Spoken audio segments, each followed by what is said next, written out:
There are question marks over many countries in the Eurozone, and Greece apparently has the most immediate problems. So I asked Hervé Prettre from Suisse the biggest question of all: is Greece going to default on its debt? Credit Suisse view is clear: no, not in the short term. This for several reasons. First, it would cost them. Would you shoot yourself in the foot? No. 63 billion of Greek debts are within their domestic banks, the Greek banks. That would probably mean the bankruptcy for many of them, if not most of them. They can't afford that. The second reason is that looking at what Greece needs to reimburse by the end of 2012, we come to a figure somehow close to 30 billion euro only. That's something the IMF and Europe can afford lending to them without needing to default. Therefore, we don't see a big risk per se on Greece. The third reason is purely political. A Euro member would be let default, ruining all the efforts of the Eurozone construction.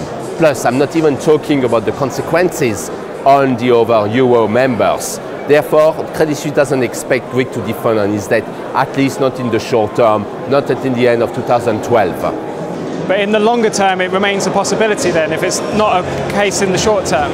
Well, in the longer term, you can't say. Technically, the US should be default, but the US is the US. They always find somebody to finance them. That's where the Japanese, now these are the Chinese, tomorrow who that will be. What's going to happen in Greece? Technically, yes, sure, they should default. However, we don't know what the confidence of investors will be toward Europe at this point. We don't know if Papandreou will succeed in its stringent cost-cutting measures that will help Greece limit its financing needs in the future. The parameters are just too wide, you can't say. We can just say that chances are rather limited until the end of 2012. But if Greece does default on its debt, is that the end of the whole Eurozone project, or can it carry on? No, it can carry on. It would cost a lot to Greek banks, a lot to German and French banks, that's for sure, but the euro will carry on. Something very clear, the euro, it has to be seen as a political currency, not just a pure financial currency. And as a result, they won't let it die just because Greece has defaulted. You say it should be seen as a political currency, but we've seen in Finland that the anti-bailout party did very well there. We've seen local elections in Spain and Germany where the government's taken a real battering. So politically, is it very strong at the moment? Well, you have two trends that started, political trends that started in 2008-2009 after the credit crisis. A rise in the extreme left and a rise in the extreme right. Those trends are just justified. On the extreme left, why so much taxpayers' money for bankers? On the extreme right, it's because we accept the global world. We would do better just on our own. And this trend can be justified by the collateral damage of the financial crisis. We don't estimate, we think this is rising, but we don't estimate democracy is endangered. So this trend, just like any trend, will come and will go, and economic growth will be more satisfactory. The ECB has been very firm towards Greece and says it doesn't want to see the debt restructured. Do you think that they're serious about it, that they're so serious they'd let Greece default, or do you think they're bluffing slightly? They'll try all they can. Again, that's a political question. Just letting, already as the British themselves said, that what's the point of being in a club where anybody can join? They want to prove it different. They want to prove that belonging to this club would give so many advantages. They want to make it attractive. Letting Greece default, whatever you might think on the financial viewpoint, would be such a political backlash, and we would try all they can to avoid that. That's the first thing. The second thing is, on the IMF side, don't forget that we have an issue at the IMF that I won't comment, but the next IMF president, which is likely to be Christine Lagarde, needs to have some very strong token gesture. And if she can save Greece, that will be a big mark for her coming to the IMF. And third reason is that Greece itself, in order to avoid ruining their banks and their financial system, should avoid this default. Therefore, they'll try all they can. But as mentioned, you might have a country that goes decades with unacceptable accounts, but everybody accepts that, and there you go. and you might have some countries that are punished after a couple of weeks. So only financial markets will decide.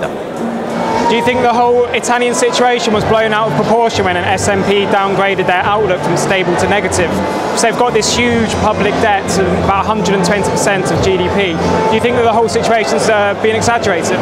Yes, Italy has a pretty stable current account deficit, I think 1.5%. Berlusconi's finance minister Tremonti is doing a great job. He has a limited budget deficit. The debt level is being scaled down. Italy has one big strength that people tend to forget, is their own savings ratio, which is pretty high, 15% savings ratio. I'm not going to comment on the Greek or the US savings ratio, but 15% in Italy. So, and as a result, the majority of the Italian debt is in Italian hands. As a result, it has much more flexibility. And even in terms of competitiveness, which is the big problem of Portugal or Greece, Italy is rather competitive. If you look at their export balance, it's rather their exports are made of higher value-added goods.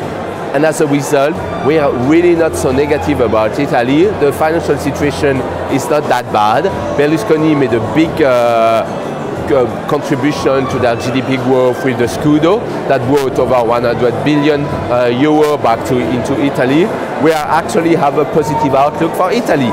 I know that S&P looked at the figures, 120% government debt to GDP. However, looking at the outlook, we have a more favorable outlook than S&P. Just to finish off, obviously the Eurozone is unique in its own way. Do you think we're going to see lots more shocks over the coming months with Portugal and Ireland, or do you think once the Greece situation is resolved, then things will start to run more smoothly? Well, it's a domino effect. They better settle the Greek situation before the domino effect can affect other countries. As mentioned, we are not so worried about Ireland. If there should be a worry, that's Portugal, because they hold their general election on June the 5th. When we get the recovery along Credit Suisse analysts, economists' viewpoints in the second half of the year, I think the worries will be much less. As long as we are in a decelerating growth period, any bad news would be exaggerated by the market. Should we get bad news, that would rather be from Portugal or Greece. We're not worried about Italy, we're not worried about Spain, despite all the demos. As a result, there could be some upheavals in the euro, and our technical analyst even speaks of lower euro-Swiss franc parity in the short term because of those fears. However, we don't think they are going to be material over a long period. There's always more to come here on Dukascopy TV, but from the Four Seasons Hotel and the Geneva Forex event, it's goodbye for now.